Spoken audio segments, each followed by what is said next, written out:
The first poem that I'm going to read is actually one of the first poems that I read in Philadelphia, and I was invited by C.A. Conrad to do that reading, so this is kind of like my throwback opening. It's a very strange poem. Seashell masking tape, eyes bug open, waves all crushed open over the fruit stand. Cities upside down, sea creatures crawled, slime suckled, flopped their way in. Clasp on the big mollusk shell, gums all up in purple barnacles. If the sun sank right now, where would you be? How would you get there? Cobblestone bridge, wobbling wharf dipped in gray bay water, rope bridge cast between wide canyon walls. Keep the pedal tight, you're working for it. Suddenly you remember something. Eternity of the ocean cracker. Stand by, it's reconnaissance from somewhere near. It's Pineapple Island, Trans-Siberian homestead. We sip at the tiny line of lime on the rim of a margarita glass. I pause and press the four-leaf clover I keep in my shirt pocket just above my heart.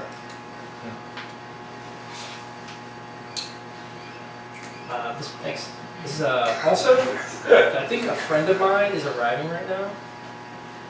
Ariel, is that you? I think so. Are we allowed to clap between poems? Sure, if you want. Something, if something strikes you, I mean, a snap will suffice, or a this poem is called If I Knew I Would Have. It is morning in the new kitchen. The clean window is up. The new light places itself on the painted cabinets. And I am trying to write love in everything, despite feeling tired sometimes. I choose to write my poems in cursive. I like the way my F whips up to touch itself. Sometimes I touch myself in a new apartment, really rub one out. I don't know what I'm doing or what this poem will mean to me when I'm done writing it. I don't know what it will mean to me tomorrow. My shirt is too big and I'm too thin, and change rarely makes me happy.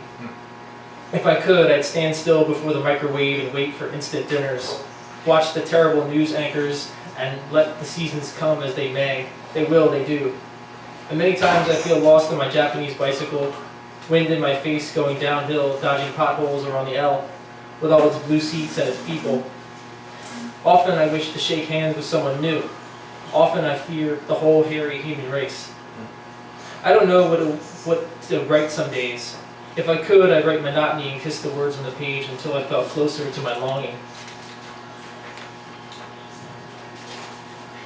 Oh, that's great. Oh, I'm sorry. I had a here's a white page in between that and wherever it might be, but between you and I don't know much really. I hold my poems close at the kitchen table, then I walk down the hall. It's one light bulb right above my head, down 12 steps out the door to the street. When I hold my poems close, I break my heart. I smile and hardly mean it, but I do.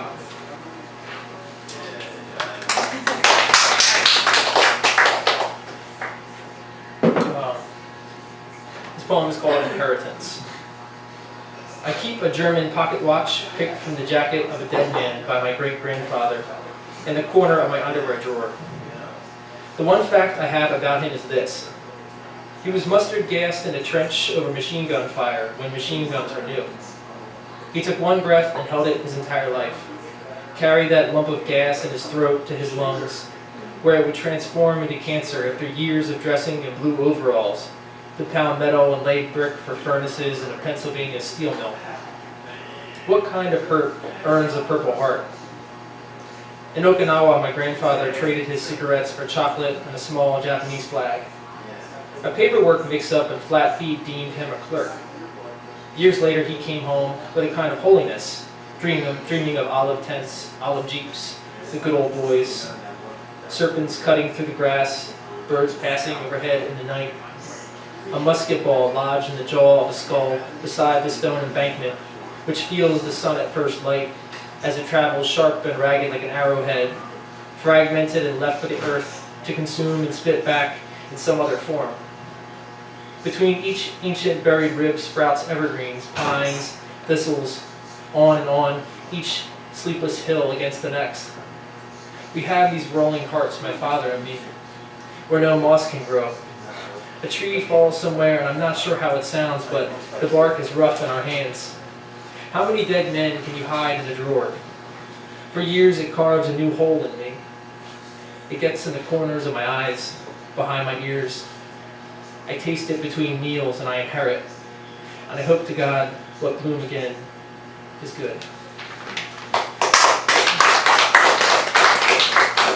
Thank you. This poem is called My Father's Bow.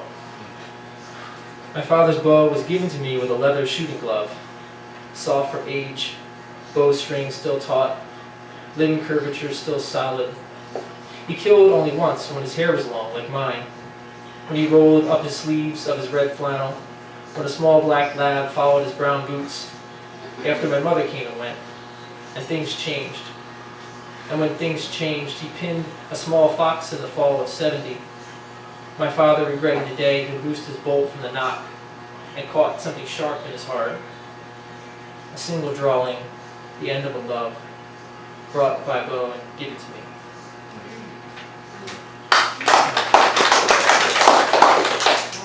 So, thanks. This poem requires maybe a little bit of background. So, I used to live in this like L-shaped apartment with too many people in it. And we each had, there's like 2 people per room. We got to know each other maybe a little bit too intimately. And my good friend Lauren, she kind of lived at home and played in a bunch of like weird fuzz rock bands. And then her fiance ended up going off to South Korea to join the army to escape all this student loan debt. So it kind of snowballed into this bizarre situation, and like through it all, like Lauren and I just kind of endured it. So maybe that's all you need to know. It's called A Note on Our Kitchen Table. Dear Lauren, I know you're on the phone with Alex, who's in South Korea working on army helicopters, but I thought you should know I bought an avocado for us to share between the 2 of us. The bike ride home from the bar was wet, and my boots soaked all the way through. And under the porch, 3 strays are sleeping, hidden from the rain again. This girl at work, she dropped her promise ring, the 400 thing that slipped right off when she was waiting tables. She found it 3 days later tucked in the corner of her apron. We're all a little bit lost. Lauren, your husband will come home soon, and I hope you'll smile and maybe draw a little bit more. If anything, I hope love persists despite the new summer thunderstorm I see rolling in through the cat-clawed window of my dusty bedroom, despite the neighbor's hatchet, how it comes down and splits all 6 feet of me in 2, like dry firewood.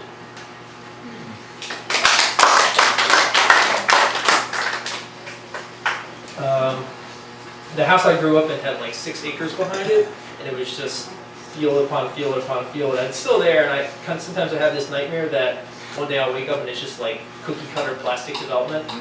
And it's still there, so this poem is just called Pushing Daisies. One wide red rotary tiller, rusted and spiderwebbed, tilted and dead in a bed of pine needles. One wood-handled hatchet turned to stone in a thick oak stump. Acres of evergreens now overgrown are hiding spots for the neighbor's children. All but the body of the farmer remains, and yet his jean overalls hang and still snap on the line.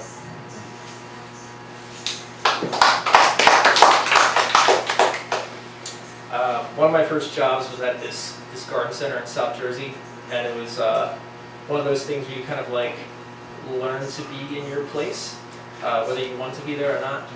And the guy that I worked above was sort of like this macho dude who was trained to be a firefighter, and we would go on all these like ridiculous furniture delivery spots to all these people in like ridiculous mansions, and I would just like pull weeds all day. And so I felt like that was like kind of like where I learned to appreciate physical labor as a job, and that's kind of what this poem is about. I lift river rocks and volcanic stone, shout over the walkie-talkie that's stuffed into my belt that the backhoe is too close to the greenhouse, that the whole thing will come down if that big yellow bucket moves another goddamn inch. I inhale fertilizer, pellet dust, and the licorice musk of brown mulch. I tug and pull, carry and weed until a farmer's tan divides my arms into 2 shades of earth. I travel to gated lakeside communities and a busted U-Haul and unload chaise lounges and glass tables for people with more money than me, and I know it, and I hope that they'd hand over a 20 spot to split between me and Big John. Because I admire him, the aspiring firefighter, his tool belt, his steel-toed boots, broad shoulders, and all that shit he says to me about not being a lazy shit, about being worth your salt, about looking hard at the dirt beneath my nails, at the sun as it marks the back of my neck. In December, I learned how to hold a chainsaw, rev it up, hear it gurgle, fat with gasoline, and slice Christmas tree trunks, then tie them to car tops. Big John screaming, "Drive the blade down!" as bark flies and my eyes close behind my goggles.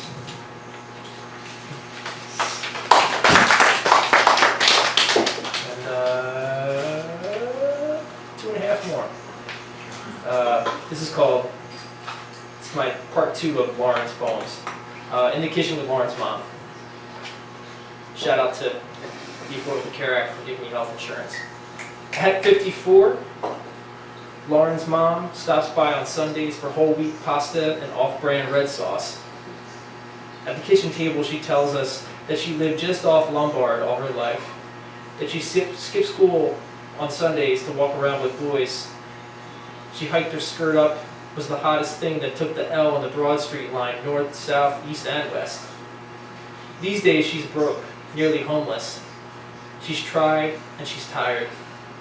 At 29, Lauren is a certified Pokemon master. She has caught them all. A waitress and a shoegaze basement rock star. At 25, I sell people craft beer, wash the same 2 pairs of jeans twice a month. I eat too much peanut butter, and I hope I'll make an extra $10. I hope that the Wheaties will be on sale for once. I hope the pipes will stop freezing. If any of us, Lauren, me, her mom, is getting anywhere, it's taken a long time. And I hope all the time it'll mean something when we get there. I hope that Lauren sold a bunch of EPs, her mom lands a better job, some money, health insurance, if we're so lucky. That was good.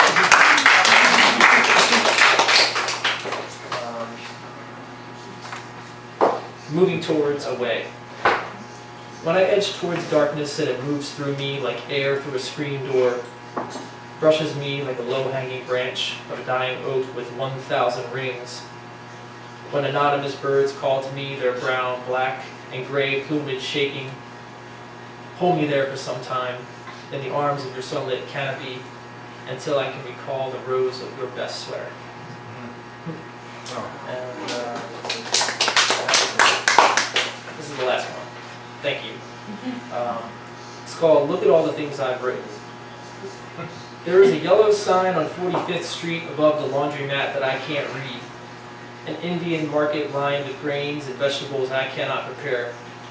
A thrift store marked by a bright mosaic that's always closed, and suddenly, beside the Ben Franklin, you return.